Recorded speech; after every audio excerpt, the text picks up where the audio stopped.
नमस्कार, मैं नियाज खान और आप देख रहे हैं एनएमएफ न्यूज। मोदी सरकार ने जब से ये ऐलान किया है कि वो दिल्ली के तीनों नगर निगमों को एक करने के लिए संसद में बिल लाएगी, तभी से अरविंद केजरीवाल की आम आदमी पार्टी बुरी तरह से बौखलाई हुई है। और इसी बौखलाहट में दिल्ली के डिप्टी सीएम मनीष सिसोदिया ने भरी विधानसभा में विवादित बयान देते हुए यहां तक कह दिया कि अब गलियों में घूम रहे कुत्ते की पॉटी साफ करने के लिए अधिकारी की जिम्मेदारी अब प्रधानमंत्री तय करेंगे। दिल्ली नगर निगम की गलियों में कुत्ते घूम रहे होंगे, उनकी पॉटी साफ करने की अधिकारी की जिम्मेदारी प्रधानमंत्री तय करेंगे। देश की एक चुंदी सी पार्टी है हमारी आम आदमी पार्टी, उससे डर लग रहा है। हम तो जब 2 थे तब भी नहीं डरे, अब तो 302।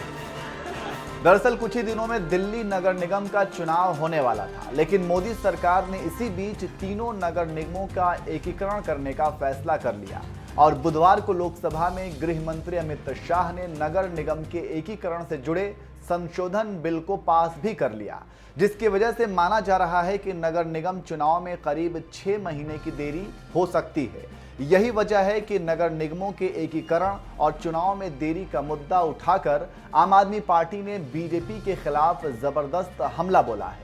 संसद में बिल पेश होने से पहले ही दिल्ली विधानसभा में केजरीवाल सरकार ने मोदी सरकार के खिलाफ खूब भड़ास निकाली।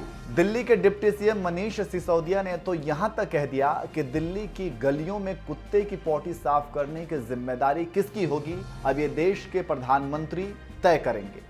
देश के प्रधानमंत्री को जहां यह चिंता होनी चाहिए कि यूक्रेन और रूस के युद्ध में भारत की स्थिति क्या हो, राइटली होनी चाहिए, उस समय देश के प्रधानमंत्री बिल लेके आ रहे हैं कि करावल नगर में कुत्ते की पॉटी कौन साफ करेगा। प्रधानमंत्री को चिंता इस बात की हो रही है, इसमें लिख रहा है कि दिल्ली नगर निगम की गलियों में कुत्ते घूम रहे होंगे, उनकी पॉटी साफ करने की अधिकारी की जिम्मेदारी प्रधानमंत्री तय करेंगे।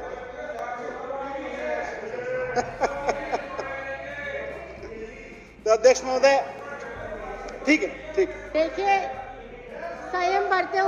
अध्यक्ष महोदय, आप तो इतने सीनियर हैं दुनिया की, तो एक बार बोलने दीजिए। मैं फिर से कह रहा हूं, कल मुख्यमंत्री जी ने भी कहा था शांति कि दुनिया की सबसे बड़ी पार्टी होने की डींग हाँकने वाली पार्टी को आज भारत की सबसे छोटी पार्टी से डर लग रहा है। कहते हैं हम देश की सबसे बड़ी पार्टी हैं, दुनिया की सबसे बड़ी पॉलिटिकल पार्टी हैं, देश की एक चुंदी सी पार्टी है हमारी आम आदमी पार्टी, उससे डर लग रहा है। और फिर संसद में बिल लेकर आ रहे हैं उसके नेता को रोकने के लिए। डिप्टी सीएम मनीष सिसोदिया यही नहीं रुके, उन्होंने मोदी सरकार पर हमला बोलते हुए कहा कि देश चलाने वाला प्रधानमंत्री केजरीवाल जी के डर से म्युनिसिपैलिटी चलाने पर आ गए। कि देश में पहली बार हो रहा है कि देश का प्रधानमंत्री किसी अपोजिशन के लीडर को हराने के लिए म्युनिसिपैलिटी की टेंशन ले रहा है। देश का प्रधानमंत्री किसी अपोजिशन के लीडर को रोकने के लिए एक म्युनिसिपैलिटी के चुनाव में इंटरेस्ट ले रहा है। पहली बार हो रहा है देश में, नहीं तो देश के प्रधानमंत्रियों ने बड़ी चीजों में इंटरेस्ट लिया, कभी नहीं लिया।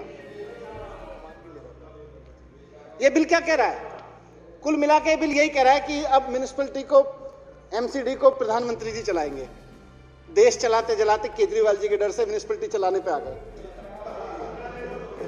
देश चलाते चलाते, और ये केजरीवाल का डर अच्छा है, ये जरूरी है, ये डर जरूरी है। देश चलाते चलाते देश चलाने वाला आदमी केजरीवाल जी के डर से म्युनिसिपैलिटी चलाने के लेवल तक आ गया। सबसे बड़ी पार्टी के लीडर को छोटी सी पार्टी के लीडर का इतना डर। देश के पीएम कह रहे हैं कि म्युनिसिपैलिटी मैं चलाऊंगा। प्रधानमंत्री जी कह रहे हैं कि एमसीडी भी मैं चलाऊंगा, नहीं तो एमसीडी में भी केजरीवाल आ जाएगा।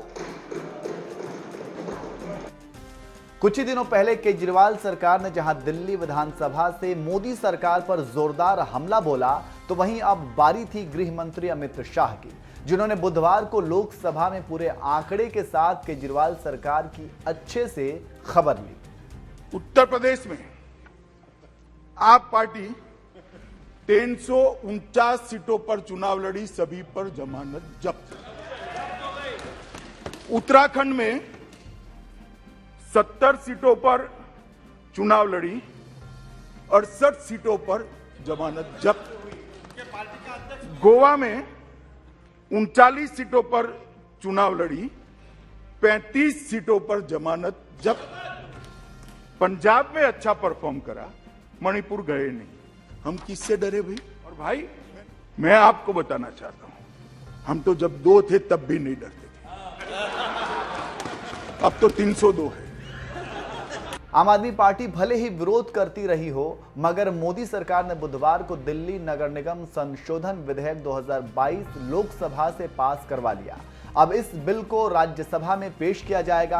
आपको बता दें कि एमसीडी को साल 2012 में दिल्ली की तत्कालीन मुख्यमंत्री शीला दीक्षित की सरकार ने उत्तर, दक्षिण और पूर्व इन 3 हिस्सों में बांट दिया था, जिनमें उत्तरी और दक्षिणी नगर निगम में 104 वार्ड और पूर्वी नगर निगम में 64 वार्ड पड़े थे। और अब मोदी सरकार ने इन तीनों नगर निगमों को एक बार फिर से एक कर दिया है। और इस दौरान अमित शाह ने लोकसभा में तथ्यों के साथ केजरीवाल सरकार को लताड़ते हुए कहा कि अनुच्छेद 239 AA 3B के मुताबिक संसद में दिल्ली संघ राज्य क्षेत्र या इसके किसी भी भाग के बारे में उससे संबंधित किसी भी विषय पर कानून बनाने का अधिकार प्राप्त है।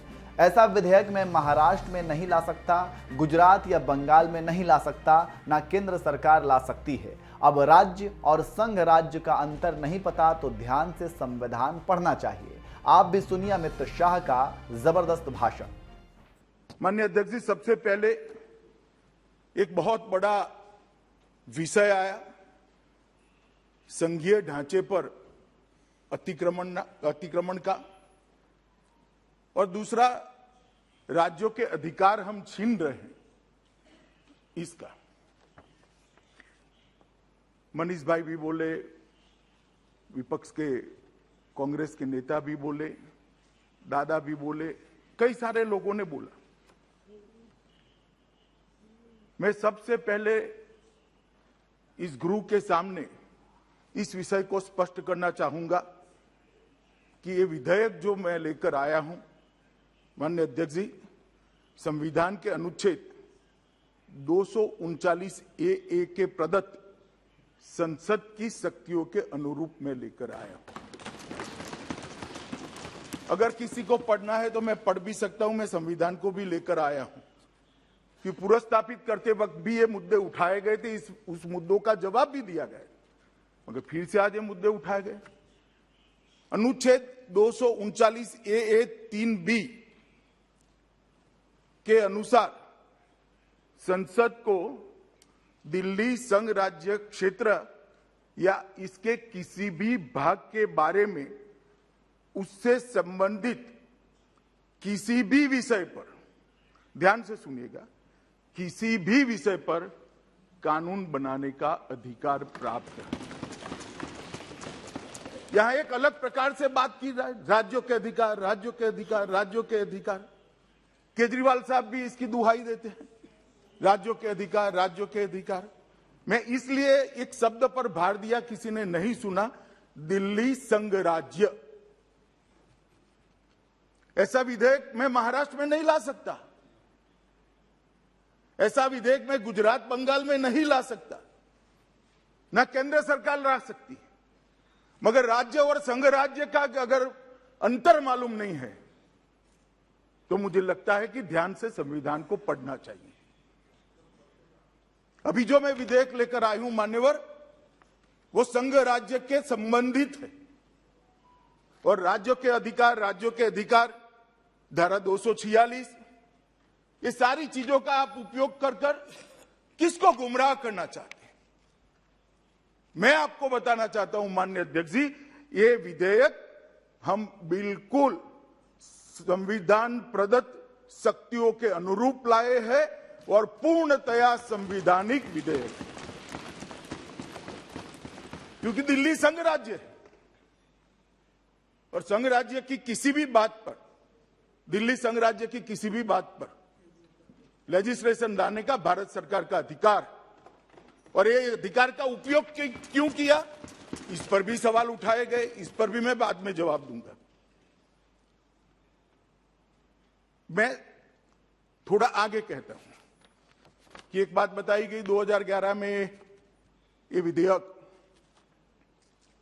दिल्ली सरकार में पारित किया गया था संशोधन, और अब आप इसको कैसे अमेंड कर सकते हो या तो कैसे बदल सकते हो।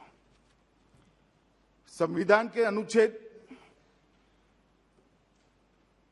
239A3C के तहत इस देश की संसद को राष्ट्रीय राजधानी क्षेत्र दिल्ली की विधानसभा द्वारा बनाए गए किसी भी कानून को संशोधित करने का, उसके स्वरूप बदलने का या तो उसको निरस्त करने का अबाधित अधिकार है। और जो लोग हम पर आरोप करें, मैं उनको बताता हूं, ये हमारे समय में नहीं हुआ है। अधीर रंजन भी सुन ले, ये हमारे समय में नहीं हुआ है। ये संविधान के अंदर प्रोविजन ऑलरेडी है। संविधान को मेरे जैसे सादे चश्मों से दिखोगे तो दिखाई पड़ता होगा, राजनीतिक चश्मों से देखोगे तो नहीं दिखाई पड़ेगा। चश्मे साफ करने का सवाल है माननीय अध्यक्ष जी से। बाकी तो बहुत स्पष्ट लिखा है और सब भाषाओं में है। जो हिंदी पढ़ते हैं उसके लिए हिंदी में है, बंगाली पढ़ते हैं उसके लिए बंगाली में है, अंग्रेजी पढ़ते हैं उसके लिए अंग्रेजी में, मराठी पढ़ते हैं उसके लिए मराठी में है, सब भाषाओं में है। हाँ, गुजराती में मैं इसी से पढ़कर आया हूं, आप पढ़कर आइए, इतना ही कहता हूं। मान्यवर, अनुच्छेद 246 आर का जो उल्लेख किया गया वो निर्वाचन की विधा के संबंधित है। इस बिल में ध्यान से जिसने देखा होगा उसको मालूम होगा, निर्वाचन की कोई प्रक्रिया के साथ हमने कोई छेड़खानी नहीं की। उल्टा सुझाव आया कि डायरेक्ट चुनाव कर लेते। अरे भाई, हम नहीं कर सकते हैं, संविधान हमें नहीं परमिशन देता है। माननीय अध्यक्ष जी, एक बहुत बड़ा भ्रांति फैलाने का जो प्रयास हो रहा है, मैं उसको सिरे से खारिज करता हूं। ये पूर्णतया संविधान प्रदत्त शक्तियों से लाया गया विधेयक है। इसमें संघ राज्य की शक्तियों पर कोई अतिक्रमण नहीं है और ना हम करना चाहते हैं। माननीय अध्यक्ष जी, उन्होंने कहा, मैं एक पैराग्राफ पढ़ना चाहता हूं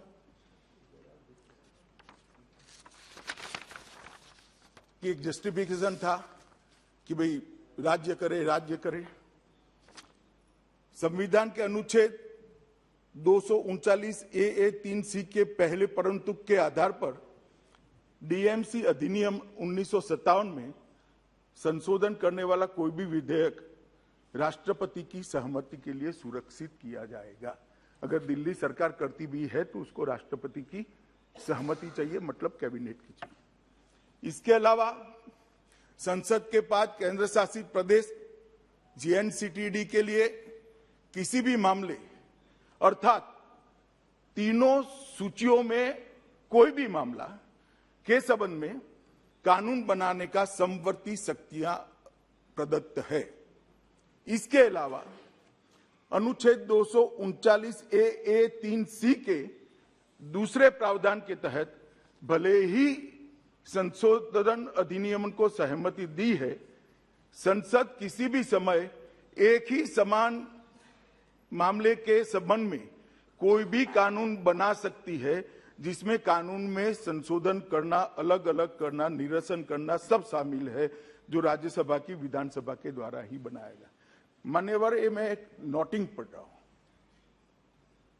और कांग्रेस के मित्रों की जानकारी के लिए, ये नोटिंग जब 2011 का एक कानून आया तब देश के गृहमंत्री, तत्कालीन गृहमंत्री और विद्वान धाराशास्त्री श्री पी चिदम्बरम ने किया हुआ नोटिंग है। उनका भी इंटरप्रिटेशन यही कहता है।